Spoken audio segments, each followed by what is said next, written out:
no sé qué cosa va a cambiar con esta ley, señor caballero, que usted está ahí, pero yo quisiera que cambie el nivel, la calidad, la exigencia de las universidades, porque del 100% que están ahorita los estudiantes, si se eleva el nivel, yo sé que solamente se queda un 10%. El 90% no resistiría el nivel de exigencia. Gracias, muchas gracias. A usted, señor, muchísimas gracias por comunicarse con nosotros y gracias por su interesante pregunta. Sí, yo creo que el compatriota tiene toda la razón, porque uno estudia para obtener conocimiento y ese conocimiento plasmarlo en la sociedad para el bien común. Y nosotros estamos viendo que la ley universitaria va a tener que corregir ciertos errores, ciertas falencias de este marasmo en la universidad. La universidad tiene que ser la fuente de la investigación. Tenemos que entrar al debate, al diálogo. El alumno tiene que ir a rebatir a su investigador, a su docente, pero con principios, con razones científicas. Con sustento, ¿no? Con ese sustento que le diga, pues, sí, esto yo he investigado por esto. Esto yo sé, pero ¿qué está pasando? Les han sembrado también la idea, les van a poner la tesis, ya no va a haber el bachillerato automático. No. El bachillerato automático entra en vigencia para los que recién ingresan después de la ley. Si la ley se aprueba este año, entonces ¿quiénes van a hacer? Solo en ese aspecto no va a haber retroactividad, solo en ese aspecto. Ese aspecto tiene que amoldarse. Los jóvenes que ya están por graduarse en los últimos ciclos continúan con el régimen, en los que ingresan sí van a entrar al sistema de la tesis, como era antes, claro, ¿no? Claro. Y eso además, también... ¿por qué temerle a la tesis? Uno de los creo que la magia de un estudiante es el hecho de, es como para nosotros las mujeres parir un hijo.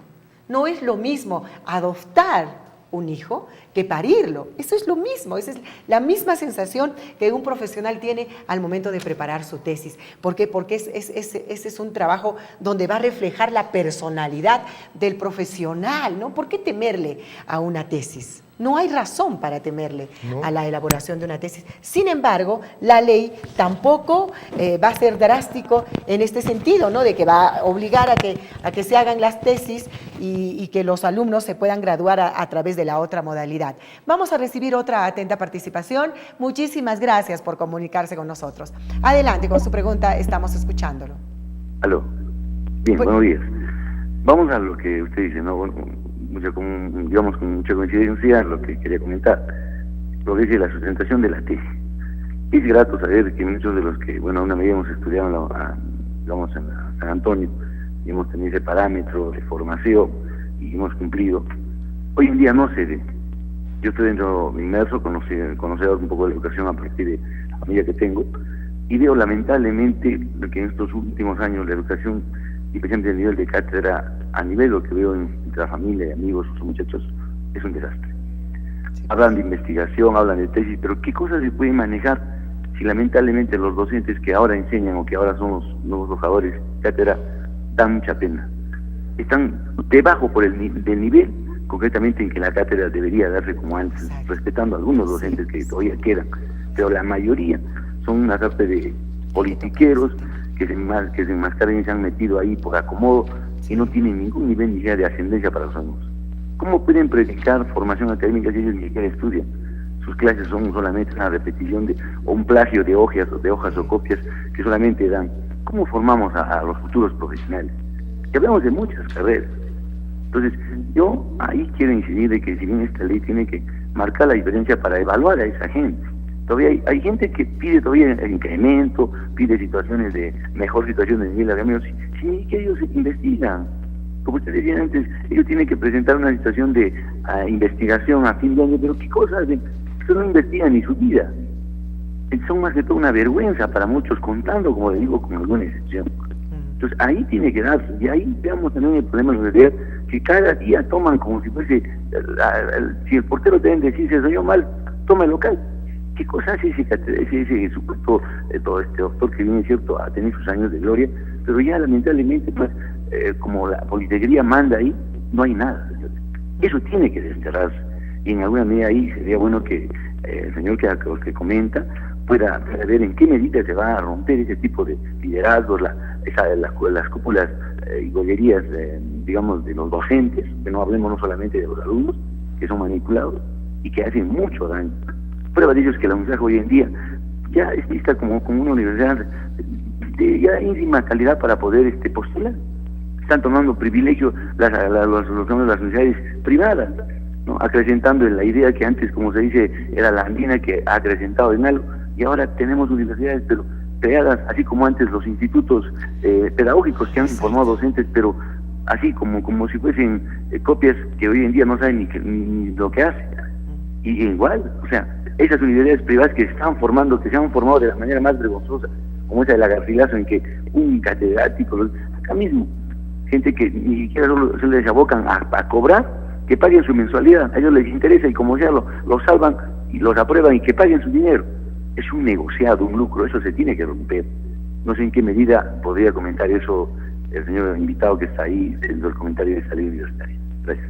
Señora, a usted muchísimas gracias por llamarnos y muchísimas gracias por este aporte tan interesante que enriquece pues el diálogo que estamos sosteniendo con el señor William Carreño.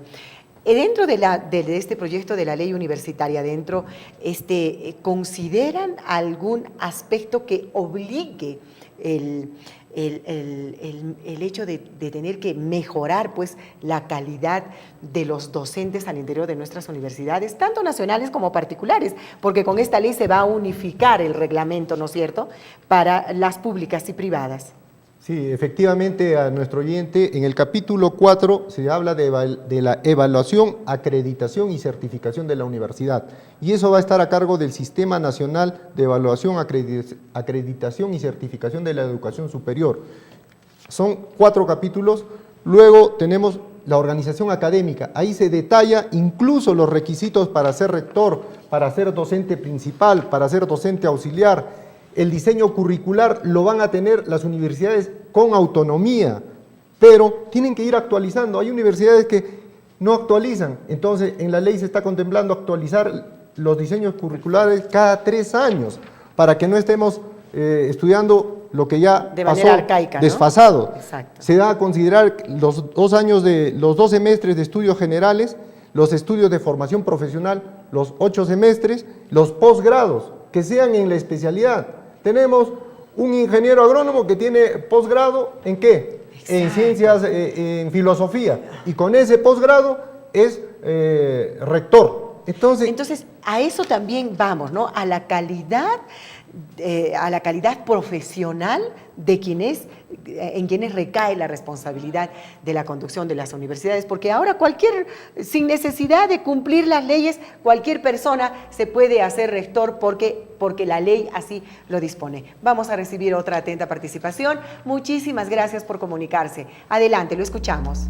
Sí, entonces también tenemos el capítulo de la investigación y también tenemos algo muy importante, aquellos profesionales como muchos que se graduaron con su tesis o en la universidad, haciendo presencial su asistencia, para las universidades que ahora abundan con la educación online, en línea, en la certificación, en el título, debe decir estudios por internet, online. Entonces, se presenta un abogado que es egresado de la Católica, otro de la San Antonio Abad y uno virtual. Online. Entonces, el mercado sabrá a quién elegir. Por supuesto. Entonces, ahí también tenemos que proteger al que realmente hace su investigación presencial. Claro, y al que estudia de manera responsable. Vamos a ver, buenos días, muchísimas gracias por comunicarse con nosotros. Adelante con su participación, lo estamos escuchando. Buenos días. Lo que pienso es de que una de las cosas fundamentales que se tiene que hacer en las universidades y que se tiene que dar hincapié es a la ética profesional. Por eso, señor, en las universidades, tantas nacionales, tantas personas salvan pagando a los docentes, y por esta razón tenemos profesionales mediocres y que a veces ocupan cargos políticos y no llevan por buen camino a la sociedad. Es un principal problema tenemos aquí en lo que es ingeniería civil, por ejemplo, ¿no? Que no tienen ética, cuántas construcciones sobrevalúan los que trabajan, por ejemplo, en construcción civil, los que son ingenieros, y así una cantidad de personas, ¿no?, que no tienen esa ética profesional, y tampoco no hay un desempeño bueno a los profesionales, porque no hay una buena educación, porque hay docentes que todavía enseñan, ¿no?, con documentos o con papeles o con cuadernos antiguos, Y lamentablemente la universidad no da una sanción a estos profesores que no enseñan bien, que no tienen un nivel, pueden tener doctorado, magíster, pueden ser lo mejor, pero sin embargo en la cancha no atan ni desatan. Tienen muchos cargos como doctorado, todo eso, pero cuando nos vemos en la cancha, señor, por ejemplo, a René Concha, acá presente, ¿cuál es su labor? ¿Cuál es su capacidad de gestión? ¿Cuál es su capacidad como profesional, como doctor, magíster, doctorado, astronauta?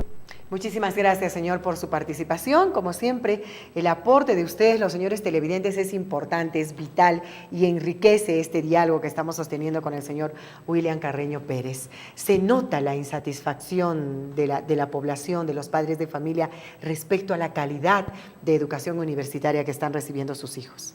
Tenemos el derecho a una educación universitaria de calidad. Exacto. El Estado debe proteger y garantizar, ¿no? Debe proteger y garantizar. Por eso es que esta ley está orientada a garantizar ese derecho fundamental, que la UNESCO ya lo ha reconocido, un servicio público esencial. O sea, esto no es para lucrar.